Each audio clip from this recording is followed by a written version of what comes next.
The next thing we're going to look at is what we call our Shu transporting points. So we do know, and it's written in the Neijing, that we have a certain order to the points, right? Okay, the bottom is going to be the yang point, the top is going to be yin. Okay, so here we have yin and yang. Okay? So what does that mean? It means that the first point here on the yin meridian is going to be what? Wood. Okay? The next point is fire, and then earth, and then metal, then water. Why? Anybody have a reason why it's written like that? And don't just say because it's written in the Neijing. It is written in the Neijing, but let's try to figure out why. One of the things we should think about is, imagine a meridian has an amount of qi that flows through it. It's a canal of qi, okay? So the further we move away from the body, the smaller the canal is getting, the smaller the vessel is getting. It's getting more condensed, okay? It's having less volume. However, there's the same amount of qi within the body, within the whole meridian. Okay? So, for example, here at the Husi point, I might have qi that takes that many circles. Let's say it's 20 circles. Here, 20 circles will be more condensed. Here they'll be even more condensed. Here even more condensed. And here they'll be at its most condensed point. Does that make sense? That we have the same amount of energy, the same amount of qi, but we're becoming more and more reduced in the amount of space we have to express it. So the qi becomes more compact, more dense.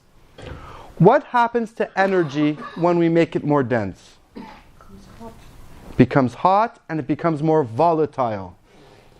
Okay? So the further we are away from the body, the more volatile the qi is. Does that make sense? Would you say that again? The further distally we are from the body, the more volatile the qi becomes. When something is volatile, it can be influenced.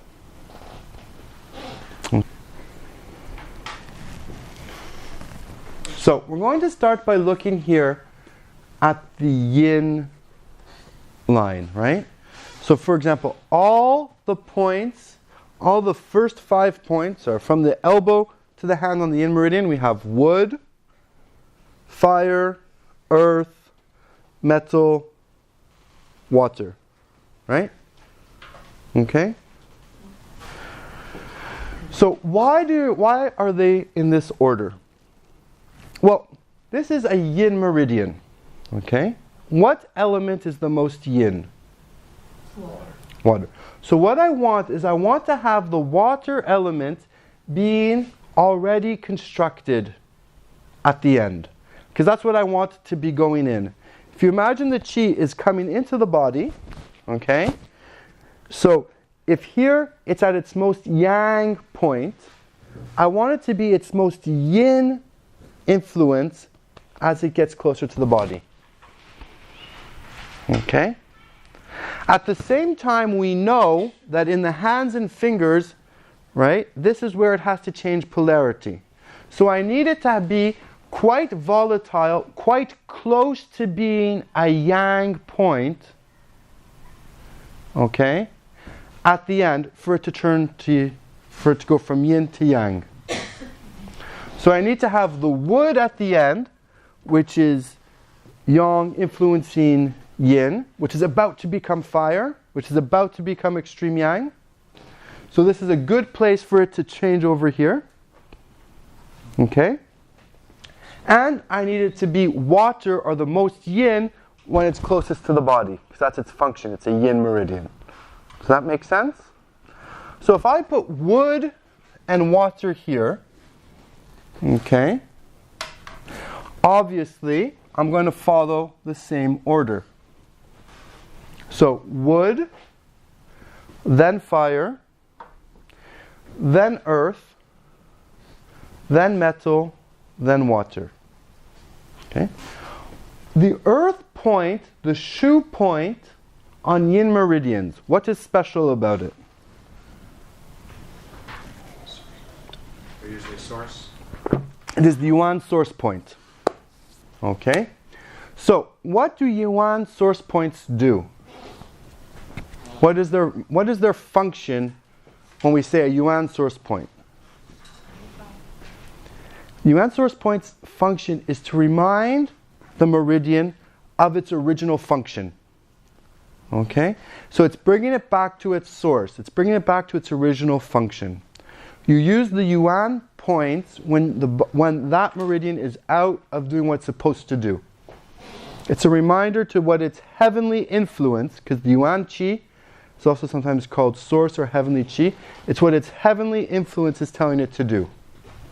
Okay? So here, if I influence earth, remember earth is in the center, it's neutral. So this is the best time to remind the body of its function. It's not yin, it's not very yang, it's not very yin, it's completely neutral. Okay? So that is why the earth point is the yuan source point. Make sense? So here we have the wood, fire, earth, metal, water. Okay? So, we're going to do the same idea for the yang meridians. However, it changes a little bit. For one specific reason. Here we have water as the most influential point going into the body. Most proximal to the body. Okay? And we have wood as the most distal to the body. Here, we're going to change it. We can't have fire being the most proximal point.